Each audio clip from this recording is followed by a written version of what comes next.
Déjà, bonsoir à mes frères ivoiriens. Je tiens à rappeler ceci. Toutes les fois que je prends la parole, je ne dis pas des choses pour plaire ou pour nuire.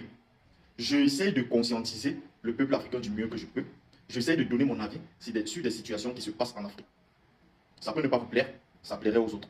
Tout ce que vous aurez à faire quand vous écoutez mes vidéos, c'est d'essayer d'en tirer profit. Essayez de voir le fond de ce que je suis en train de dire dans mes vidéos.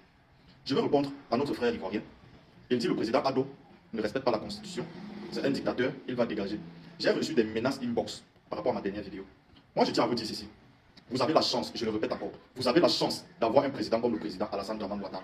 Vous devrez normalement bénir Dieu tous les jours pour sa vie, en priant que Dieu l'accorde une longue vie, que Dieu continue à faciliter les choses, afin qu'il puisse mener à bien les chantiers de la Côte d'Ivoire. Est-ce que vous m'écoutez? Maintenant, je vais te répondre à toi, mon frère. Si le président Gbagbo et le président Tiam avaient été retenus pour participer à ces élections, que tu juges illégal, parce que d'après toi, il ne respecte pas la Constitution, ce que tu n'es pas en train de dire, ce que tu dis, c'est que tu es sur le terrain aujourd'hui pour battre campagne.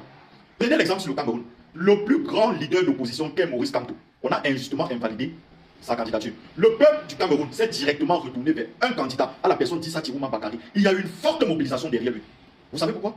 Parce que le destin du Cameroun n'est pas forcément lié au président Kamto.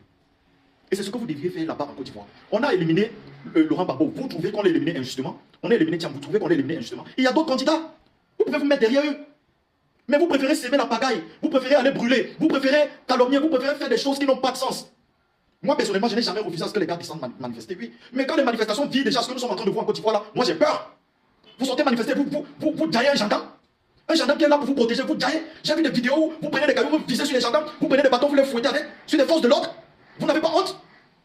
Si vous êtes trop fâché là, vous ne voulez plus que le président Ado soit président en Côte d'Ivoire, mettez-vous derrière un autre candidat. Battez campagne pour ce candidat, soutenez ce candidat, afin qu'il puisse remporter les élections. Mais si vous croyez que c'est dans le trou, en faisant ce que vous faites là, vous êtes en train de vous tromper. Parce qu'il y aura bel et bien élection au Cameroun. Johnny Pachako peut crier ce qu'il va crier là. Les pseudo-panafricains camerounais peuvent crier ce qu'ils vont crier là. Le président Ado va rester président, il va gagner ces élections. Parce que moi, en tant que Camerounais, je le soutiens. Parce qu'en 15 ans, il a réalisé en Côte d'Ivoire ce que d'autres pays n'ont pas pu réaliser en 43 ans. Je parle de mon pays. Je prends exemple sur mon pays. Arrêtez les foutaises en Côte d'Ivoire. Je vous le dis encore. Je suis Ado aujourd'hui, demain et pour toujours. Et si ça vous énerve là, s'il y avait possibilité de faire remplacement, on prenait notre chef d'État et tous nos dirigeants là, on envoyait en Côte d'Ivoire. Et vous nous envoyez Ado et tout son gouvernement. Et je vois si vous allez supporter nos dirigeants ici, même pour une année. Mais ils sont là depuis 43 ans. Qu'est-ce que fait? Vous n'avez qu'un seul pays. Et si vous voulez brûler votre pays de cette façon là, moi je vous plains. Hein? Parce que nous les Camerounais, on envie la Côte d'Ivoire. Faites très attention, mes frères ivoiriens.